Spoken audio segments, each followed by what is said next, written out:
Morning, જય શ્રી કૃષ્ણ, હર હર મહાદેવ. સવારના વાગ્યા છે 5 અને આપણે નીકળી રહ્યા છીએ સુરતથી રાજકોટ જવા માટે. ગામડે મારા મામાના છોકરાના લગ્ન છે, તો જોડાઈ રહેજો અમારી સાથે મુસાફરીમાં અમે. અને ચાલો, ભાખરી જમી લીધી છે અત્યારમાં, સવારમાં 5 વાગ્યામાં, અને હવે નીકળીએ છીએ સુરતથી રાજકોટ જવા માટે. જોડાઈ રહેજો અમારી સાથે. અને જો તમે અમારા વ્લોગ ન જોયા હોય તો જોઈ લેજો મારી ચેનલમાં જઈને. અને હા, તમને જો મારા વ્લોગ પસંદ આવે તો લાઈક કરો, શેર કરો અને સબસ્ક્રાઈબ કરો. તો ચાલો નીકળીએ સુરતથી રાજકોટ જવા માટે. ફાઇનલી આપણે પહોંચી ગયા છીએ દુખિયાના દરબારવાળા રોડે. રાતના વાગ્યા છે 5:30. જોઈ શકો છો તમે. ચાલો જોડાઈ રહેજો અમારી સાથે બ્લોગમાં. આપણે સુરતથી રાજકોટ જવા માટે દિલ્હી બોમ્બે હાઈવે ઉપર જઈ રહ્યા છીએ. જોરદાર છે ભાઈ, દિલ્હી બોમ્બે હાઈવે થઈ ગયો છે. તો જવામાં અડધી પોણી કલાકનો ફરક પડે અને ટ્રાફિક નામે કાંઈ ન જોવા મળે. એટલે નેશનલ હાઈવે કરતાં આમાં મજા આવે છે. કોઈ આડું જ ન આવે. અરે ફર્સ્ટ ક્લાસ એસી હો ઉપર ગાડી હાઈકે જાઓ, ગાડીની એવરેજ સારી આવે. ટોલ થોડોક લાગે છે વધારે, અને સામે પેટ્રોલ બચી જાય છે.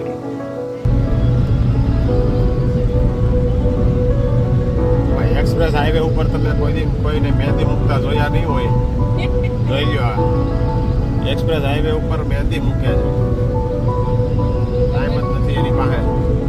બોલો, લગ્નમાં જાવું તો પણ ટાઈમ નહોતો. એવું હતું તો રસ્તા મૂકી દે. આખી મૂકાય એક્સપ્રેસ હાઈવે પર.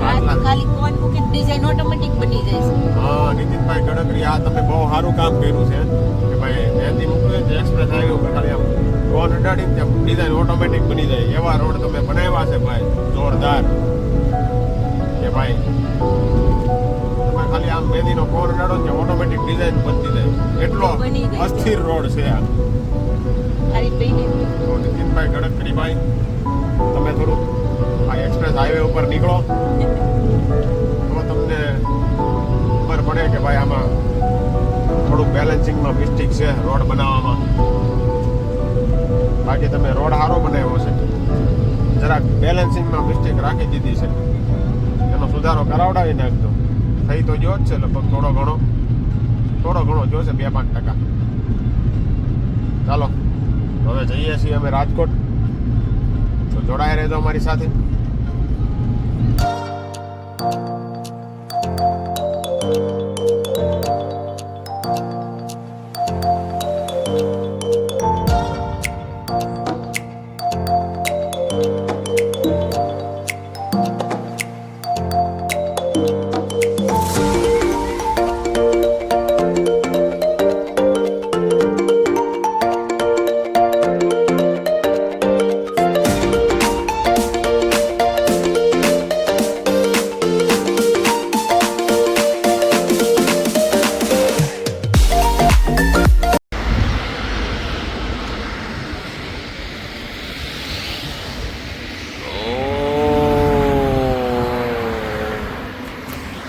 ચાલો ભાઈ, નાસ્તા પાણી કરવા માટે ઊભા રહી ગયા છીએ વાસદ બોરસદવાળા રોડ ઉપર.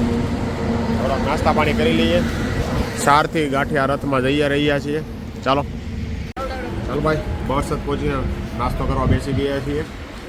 નાસ્તામાં આપણે લીધું છે, શું કહેવાય આને, મિસળ પાવ છે. આ મિસળ પાવ છે,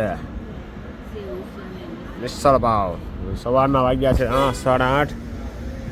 MMB Mumbai misal pav and વડાપાઉંમાં બેસી ગયા છીએ આપણે મિસળ પાવ ખાવા. બે દિયાન કેવું છે ભાઈ? ટેસ્ટિંગ માર્યું. ઠંડી બહુ લાગે હો ભાઈ અહીંયા તો. મસ્ત છે હો પણ મિસળ પાવ. ઠંડીમાં ભાઈ આજ મજા આવ્યો ખાવાની, ગરમા ગરમ. બહુ ઠંડી લાગે છે અહીંયા તો. ગામડે પહોંચી જાય તો ભૂકા નીકળી જાય. હો, ગામડે તો બહુ હશે ઠંડી તો નીવા કે નહીં? એ લાગે બહુ ઠંડી. સ્વેટર બહાર કાઢીને આવ્યો તો સારું હતું. હા જો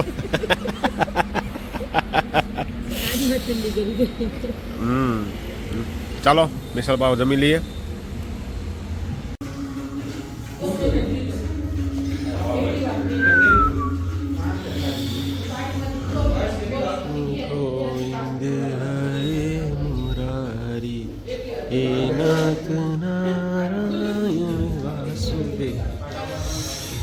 જવાય ટી પોસ્ટમાં બેસી ગયા ચા પીવા માટે.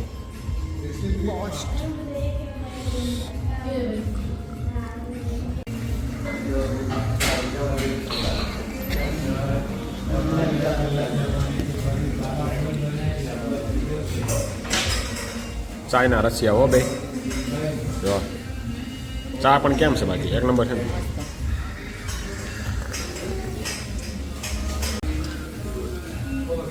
ચાલો ચા પીવા માટે.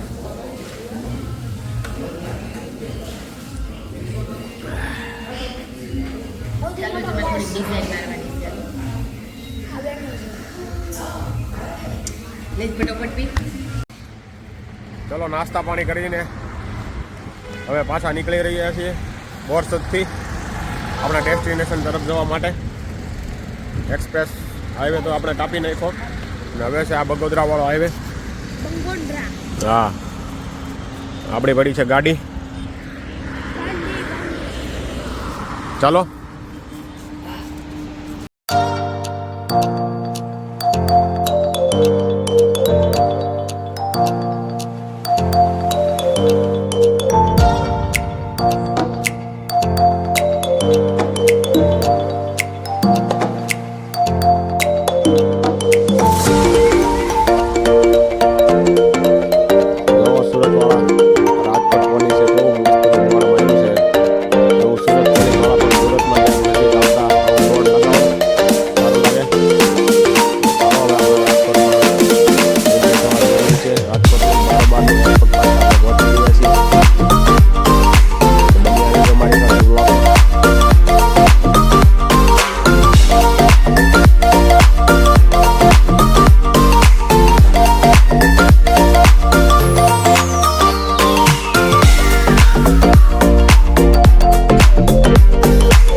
આપણે સુરતથી જે કાર્ય માટે નીકળ્યા હતા, જે લગ્નમાં જવા માટે નીકળ્યા હતા, તે મામાના જ્યાં પ્રસંગ રાખેલો છે ગામડે એ જગ્યાએ પહોંચી ગયા છીએ.